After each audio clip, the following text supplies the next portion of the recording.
Hello friends, welcome back to our YouTube channel. Today I am Ashwani Garg.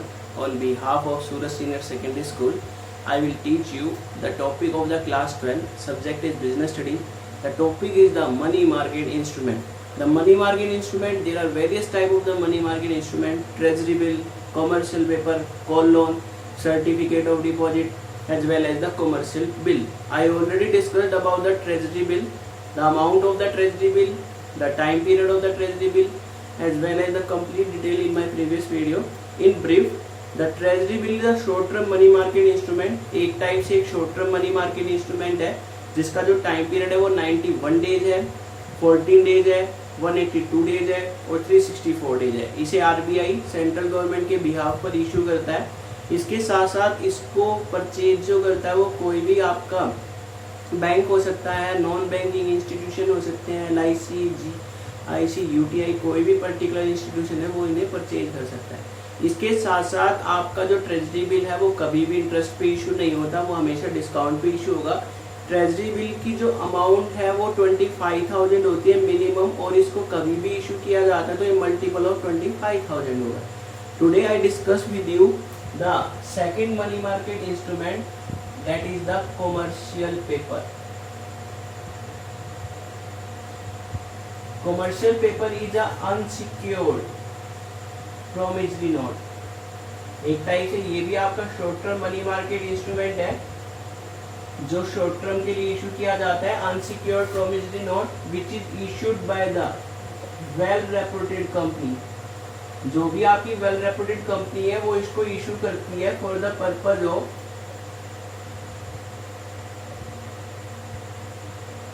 meet the short term needs, seasonal needs, working capital needs. तो कभी भी कोई भी आपकी well reputed company है market में unsecured promissory note issue करती है शॉर्ट टर्म नीड के लिए, सीजनल नीड पूरा करने के लिए, वर्किंग कैपिटल नीड को पूरा करने के लिए, तो उसको कॉमर्शियल पेपर बोला जाता है. अब कोई भी वेल रेपुटेड कंपनी है अगर उसने मार्केट में किसी भी टाइप से कोई भी सिक्योरिटी इशू की है, suppose assume that the particular company issue the equity share in the market. तो कंपनी कभी भी मार्केट में किसी भी टाइप की कोई भी सिक्योरिटी इशू करती है तो उस मार्केट में उस सिक्योरिटी को इशू करने के लिए जो भी इनिशियल चार्जेज आते हैं उसको फ्लोटेशन कॉस्ट बोला जाता है. इस फ्लोटिंग कॉस्ट को कवर करने के लिए कंपनी मार्केट में क्या करती है, एक मनी मार्केट इंस्ट्रूमेंट करती है, उसको कमर्शियल पेपर बोलते हैं. वेल रेपुटेड कंपनी अपनी फ्लोटेशन कॉस्ट को कवर करने के लिए मार्केट में जिस भी टाइप की सिक्योरिटी को इशू करती है उस सिक्योरिटी को कमर्शियल पेपर बोलते हैं. ये फ्लोटेशन कॉस्ट कवर करने के लिए मार्केट में जिस भी टाइप के फाइनेंसिंग का यूज करती है उस फाइनेंसिंग के तौर पर हम फ्लोटेशन कॉस्ट को कवर करने के लिए कॉमर्शियल पेपर को यूज करते हैं, उसको हम ब्रिज फाइनेंसिंग भी बोलते हैं. The second name of the commercial paper या second name of the particular transaction for financing the arrangement the known of the flotation cost is the bridge financing.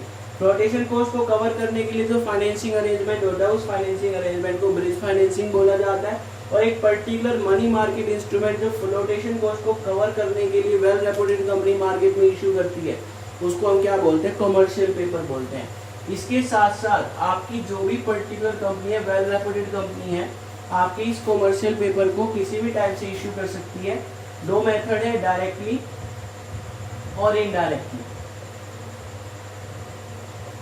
Directly method के अंदर क्या होगा, आपकी कोई company face to face investor से deal करेगी और उन्हें कमर्शियल पेपर को इशू कर देगी.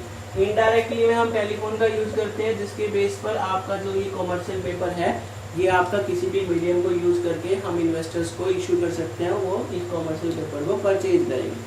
अब बात आती है कि कॉमर्शियल पेपर की मिनिमम अमाउंट क्या है.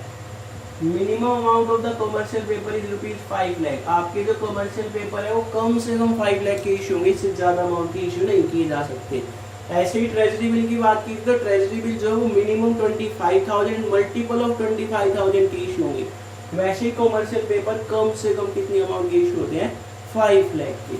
इसके बाद अगर बात की जाए कॉमर्शियल पेपर की टाइम पीरियड की बात करें तो कॉमर्शियल पेपर 15 डेज के लिए कम से कम इशू किया जाता है up to the 12 month. 15 days से 12 मंथ के लिए आपका जो कमर्शियल पेपर है इसको हम मार्केट में क्या करेंगे, इशू करेंगे। इसके साथ साथ आपका जो ट्रेजरी बिल था उसको हम डिस्काउंट पे इशू करते हैं, इंटरेस्ट पर नहीं इशू करते। लेकिन कमर्शियल पेपर की बात की जाए तो they are issued on discount, but sometimes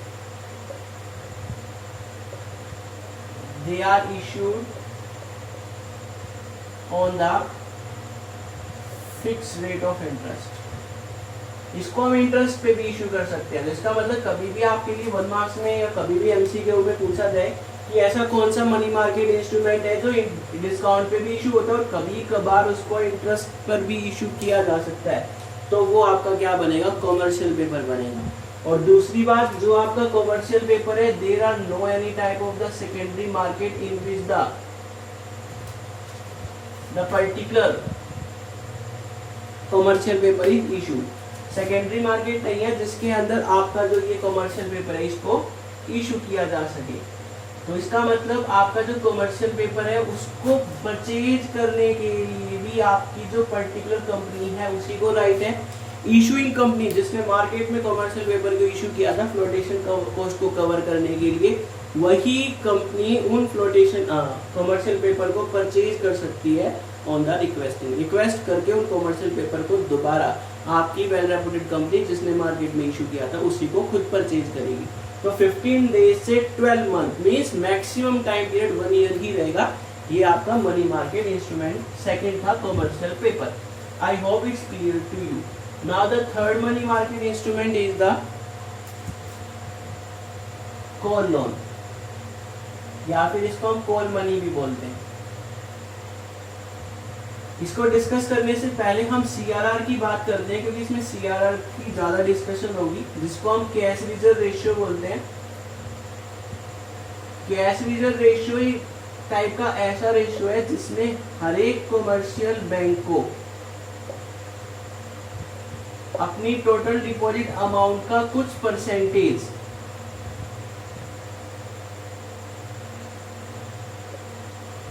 deposit करवाना पड़ता है आरबीआई के पास।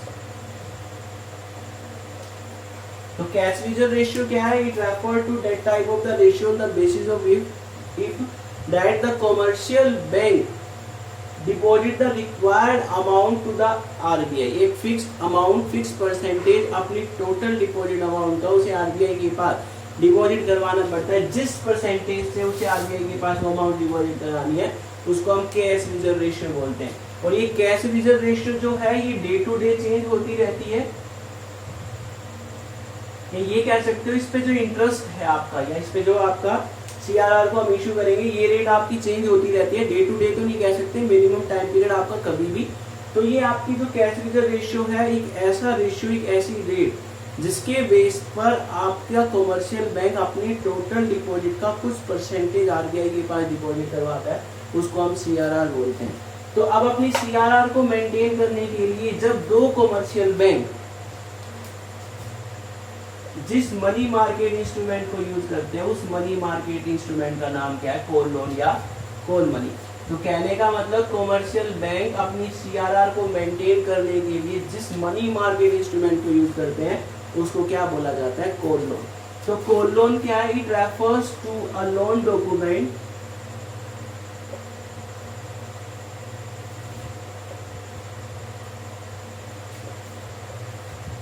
the payment of which